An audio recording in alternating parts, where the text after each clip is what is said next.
பெரியூர் மலை கிராமங்களில் சுதந்திரத்திற்கு பின்னர் முதல் முறையாக குதிரைகள் மூலம் குடிமைப் பொருட்கள். மாவட்ட ஆட்சியர் தகவல். திண்டுக்கல் மாவட்டம் கொடைக்கானல் வட்டம் வெள்ளக்கவி ஊராட்சிக்குட்பட்ட சின்னூர், பெரியூர் மலை கிராமங்களில் வசிக்கும் 110 குடும்ப அட்டைதாரர்களுக்கான குடிமைப் பொருட்கள் அவர்கள் வசிக்கும் பகுதிக்கு குதிரைகள் மூலம் கொண்டு செல்லப்பட்டன. திண்டுக்கல் மாவட்டம் மலைப்பகுதி என்பதால் இங்குள்ள மலைப்பகுதிகளில் ஏராளமான கிராமங்கள் உள்ளன. தமிழ்நாடு அரசின் திட்டங்கள் மலை கிராமங்களில் வசிக்கும் மக்களுக்கும் சென்றடையும் வகையில் திட்டங்களை செயல்படுத்துவதில் மாவட்ட நிர்வாகம் முனைப்புடன் செயல்பட்டு வருகிறது. அந்த வகையிலே மாவட்ட நிர்வாகத்தின் முன்னெடுப்பான செயல்பாடுகளின் காரணமாக கொடைக்கானல் வட்டம் வெள்ளக்கவி மலை கிராமத்தில் வசிக்கும் குடும்ப அட்டைதாரர்களுக்கான குடிமைப் பொருட்கள் அவர்கள் கிராமங்களுக்கே சென்று வழங்கப்பட்டன.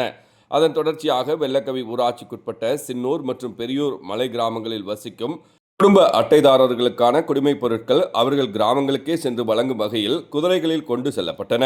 அதன்படி ஏப்ரல் 2025 மாதத்திற்கான குடிமைப் பொருட்கள் அரிசி 2723 கிலோ, சர்க்கரை 153 கிலோ, பாமாயில் 110 பாக்கெட், துவரம்பருப்பு 110 கிலோ, மண்ணெண்ணெய் 50 லிட்டர் ஆகிய பொருட்கள் குதிரைகளில் கொண்டு செல்லப்பட்டன.